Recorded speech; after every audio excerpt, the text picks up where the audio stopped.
Continuamos en esta plática con el presidente electo del Comité Ejecutivo Nacional del PRI, el profesor Humberto Moreira Valdés, y estábamos platicando, profesor, de esta propuesta legislativa.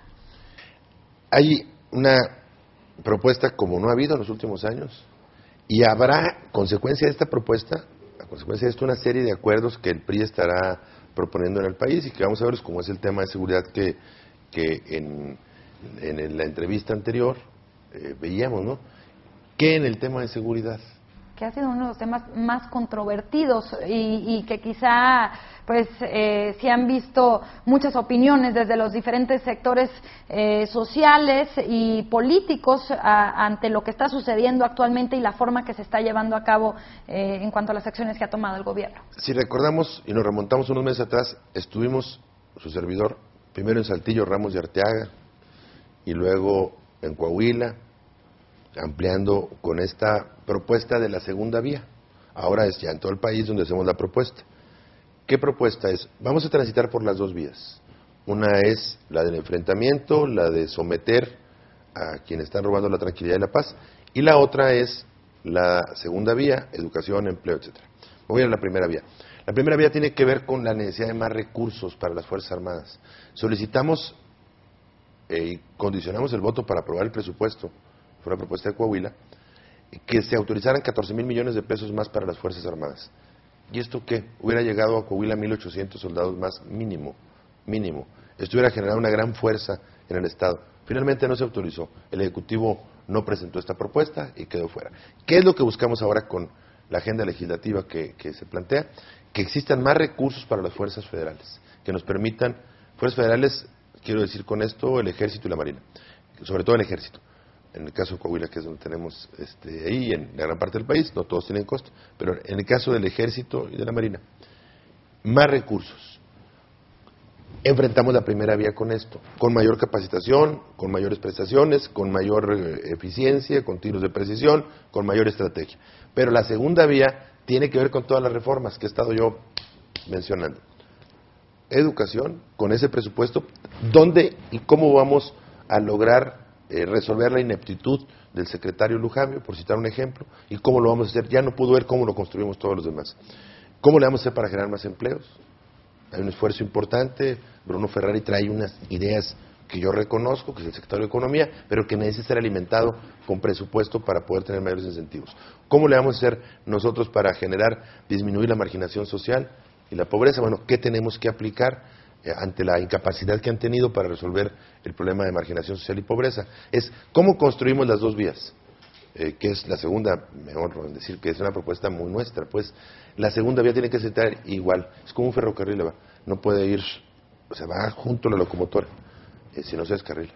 Y bueno, en este tema de la seguridad también se han hecho propuestas por parte del Ejecutivo Federal y la pregunta es si el partido tiene pues apertura o tiene considerado apoyar algunas de las propuestas que ya se han hecho por parte del Ejecutivo, como por ejemplo la cuestión de la Policía Única. Sí, claro, la Policía Única, sí fortalecerla con este mismo presupuesto que buscamos con las reformas, es decir, es combinar y sumar la buena aportación que se hagan de todas las partes. Algún partido Convergencia, el PT, pueden pronunciar algo que se sume, el Verde Ecologista, el PANAL, se suma a esta gran propuesta.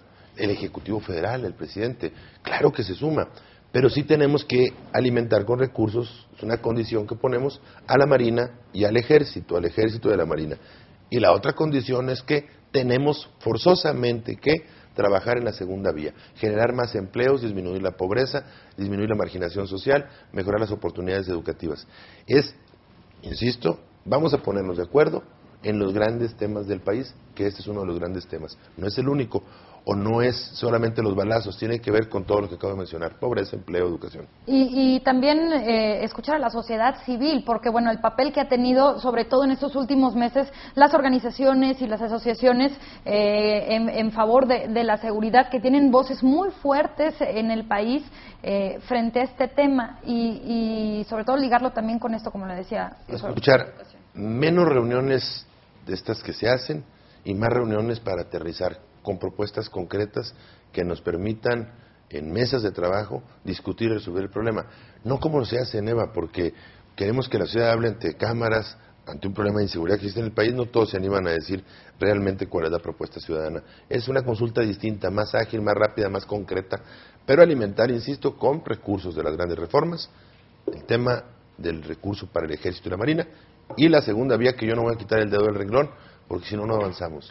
Y es que, profesor, lamentablemente ahorita en el país otra cuestión que, bueno, al menos yo considero muy importante es, por ejemplo, los niños, los jóvenes, cómo enfrentar todos estos sucesos, cómo enfrentarse a toda esta información que nos está llegando constantemente, porque ya lo vemos diariamente, ya los niños conocen perfectamente el tema del narcotráfico, el tema de las organizaciones delictivas, de los asesinatos y bueno. Todas sus preguntas son buenas, pero esa es la mejor. Tú eres muy jovencita, pero de niña tú no recuerdas haber vivido estas balaceras, eso era algo que no sabíamos. O que me lo explicara alguien, sí, cómo enfrentarlo. Pero no lo vivíamos de niños. Tú eres mucho más joven que yo, pero yo tampoco lo vivía. Se da un cambio, una modificación severa en el país, la paz que se nos fue, que nos robaron, a consecuencia de que, pues, de una estrategia mal planteada, ya sería echarles culpas a las ineptitudes que han tenido. No, vamos a ver hacia adelante. Hay un problema.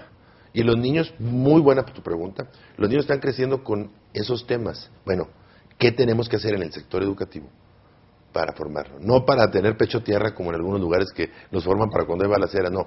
¿Cuál es la formación que tenemos que dar a nuestros niños? ¿Cómo explicarles qué es lo que está sucediendo en México y cómo vamos a salir de esto adelante?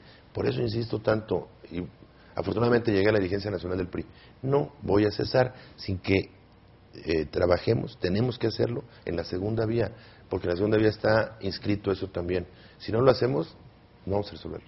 Y que todo esto viene de la mano desde abajo, desde cómo nos educamos y cómo nos informamos, las cosas que vamos guardando, porque lo vamos viviendo. Y poner otros temas, Eva. Hay otros temas que los niños también deben saber. ¿Cuántos pobres hay en México? ¿Cómo viven? ¿Cuánta marginación hay? ¿Qué es la marginación? ¿Cuántos niños no van a la escuela o jóvenes no van a la escuela? ¿Cuántos no tienen trabajo?